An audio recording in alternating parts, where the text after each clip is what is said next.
Boston, AP.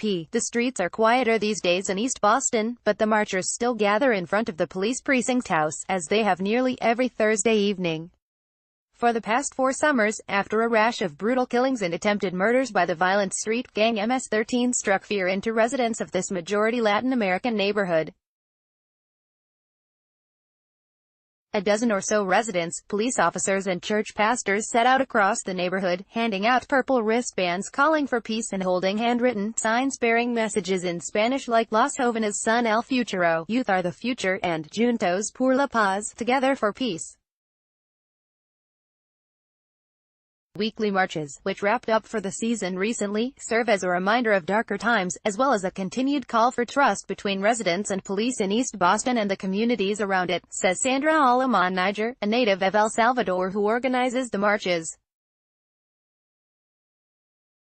"We want to let families that have been directly impacted by this violence know that we're with them," she said before the start of a recent march. "We still worry about them." Police and community leaders in East Boston and other nearby cities where MS-13 has long been active credit a case winding down in Boston federal court for the current break-in gang violence. 60 members of MS-13 were rounded up by the FBI and state and local police in January 2016 in what authorities have touted as nation's largest single takedown of the notorious Salvadoran gang. Most of those still awaiting sentencing are scheduled to have their day in court this month. At the time of the raid, officials said they took down about a third of the MS-13 presence in Massachusetts, as well as leaders of the gang's East Coast program, which also oversaw factions in Houston, Columbus, Ohio, New Jersey, Virginia, Maryland, and North Carolina. Attorney General Jeff Sessions, on recent visits to New England, lauded the raid, which happened under former President Barack Obama, as an example of why stepped-up enforcement of illegal immigration is necessary. All but 3 of the defendants convicted faced deportation after their sentences, according to prosecutors.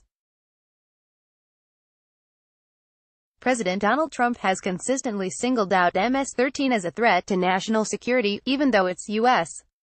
presence remains relatively small compared with street gangs like the Bloods and Crips. "It gave us a restart," Chelsea Police Capt. Keith Houghton said of the raid. "We now have a chance to work with new kids coming to our community to show them things are different. You can come here and have a chance to be normal kid and not get mixed up in gangs." To date, 49 gang members have been convicted, with many facing 15 years to life in prison for racketeering, crimes like attempted murder, drug distribution, robbery and extortion, according to U.S. Attorney Andrew Lelling's office. 16 defendants were charged in 6 killings from 2014 to 2016. 3 other MS-13-related deaths from that period are also being tried in local courts. In court last week, the sister of one of the murder victims tearfully told the judge about how lost she's felt since her younger brother, Javier Ortiz, was gunned down in an apartment in December 2014 after a gang-related dispute with 39-year-old Hector Enamorado, a ranking MS-13 member. "He was the only family I had here," Guillermina Ortiz said in Spanish shortly before Enamorado was handed a life sentence. "I promised my parents that I'd take care of him. I don't know what to tell them." The 3-year investigation, dubbed Operation Mean Streets, hinged in large part on the work of an informant who recorded MS-13 members bragging about their crimes as he served as their driver and was eventually initiated as a full-fledged homeboy. The recent surge in MS-13 violence in Boston and other cities was prompted by MS-13 leaders in El Salvador seeking to strengthen the gang's U.S. presence, said Peter Levitt, a former assistant U.S. attorney who was the lead prosecutor on the Boston cases.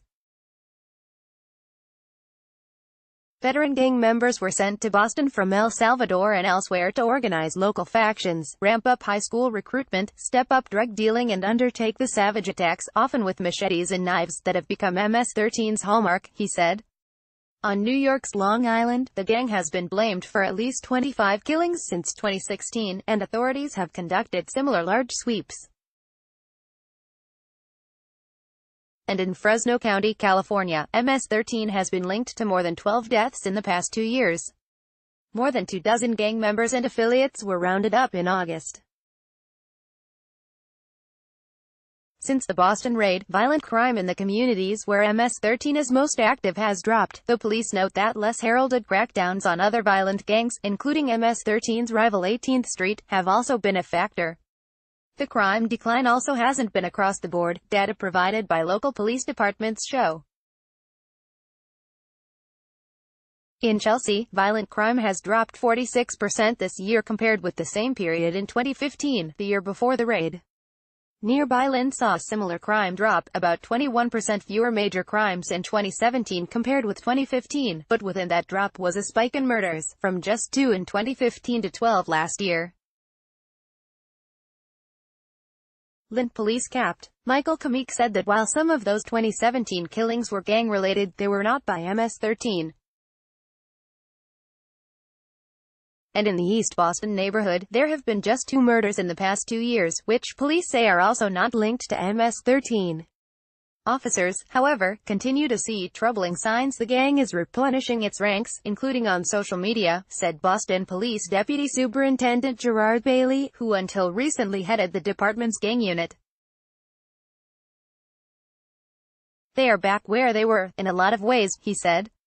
We know the violence can happen, at any given moment, ____. Follow Philip Marcello at twitter.com/philmarcello. His work can be found at https://www.appnews.com/search/Philip_Marcello.